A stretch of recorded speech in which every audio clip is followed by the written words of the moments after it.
Hello बच्चों, let's read the question. The question says, mention different aspects of life in which women are discriminated or disadvantaged in India.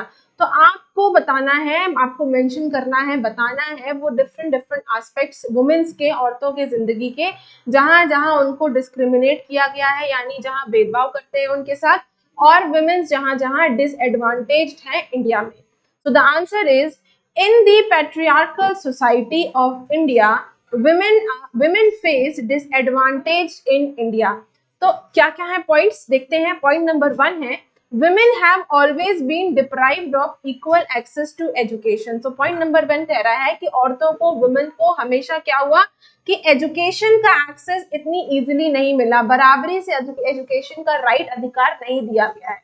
In spite of their better performance, उनकी education में इतनी अच्छी performance होने के बाद भी then boys, लड़कों के अगर कंपेयर करें तो mostly girls drop out from there schools. ज्यादातर लड़कियों के नाम जो हैं वो स्कूल से कटवा दिए जाते हैं.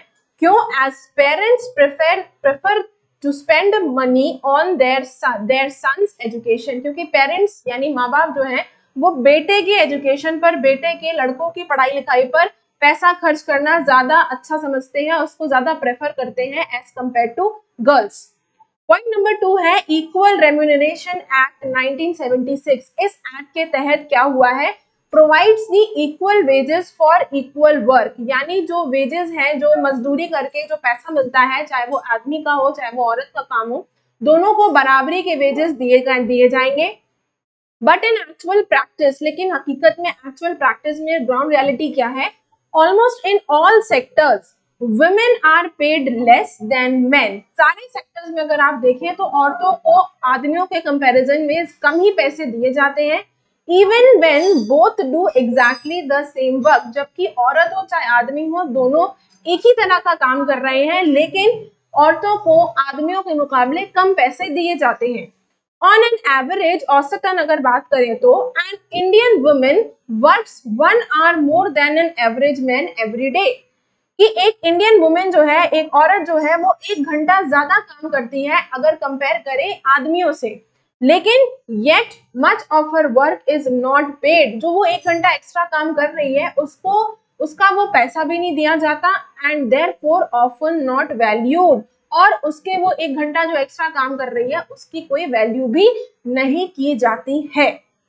Then the third point is, in many parts and societies of India, India के कई पार्ट्स या सोसाइटी, अगर इंडिया की सोसाइटी में आप देखें, the girl is deemed to be a liability and the boy an asset. लड़कियों को लाइबिलिटी यानी जिम्मेदारी समझी जाती है, वेराज बॉयज को एसेट समझा जाता है. In spite of declaring sex discrimination before birth an offense, ये एक ऑफेंस है कि बच्चे के पैदा होने से पहले उसका सेक्स डिस्क्रिमिनेशन पता करना कि वो लड़का है कि लड़की है, ये एक ऑफेंस है. हर जगह आप हॉस्पिटल्स में देखते भी हैं कि लिखा रहता है. Some parents find a way to have the girl child aborted before she is born. फिर भी कुछ माँ बाप ऐसे हैं जो कि कुछ ना कुछ तरीका निकाल लेते हैं ये पता करने के लिए कि एक्चुअली जो बेबी आने जा रहा है वो कोई बॉय है कि गर्ल है.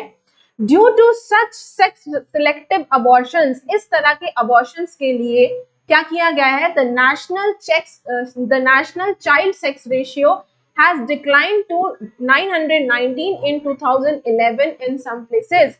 तो क्या हुआ है कि नेशनल चाइल्ड सेक्स रेशियो जो है वो घट गया है. 2011 की बात करें तो वो घटकर आ गया है 919 पर. कुछ जगहों पर it has fallen below 850 and 800, और कुछ जगहों पर तो ये 850 या 800 तक डिक्लाइन कर गया है. And last point, fourth point is, generally, आमतौर से, women are being harassed and sexually assaulted everywhere. Generally आमतौर से हम ये देखते भी हैं, सुनते भी हैं कि वुमेन्स को, औरतों को हैरेस भी किया जाता है और उनको सेक्सुअली असॉल्ट भी किया जाता है. कहां पर? एवरीवेयर, हर जगह जहां जहां वो काम कर रही है या फिर घरों में भी. if they are not safe at night, particularly in urban areas, यहाँ तक कि women's जो हैं वो रात में, स्पेशली अर्बन एरिया में, वो सेफ भी नहीं है, उनकी सेफ्टी बहुत कम है.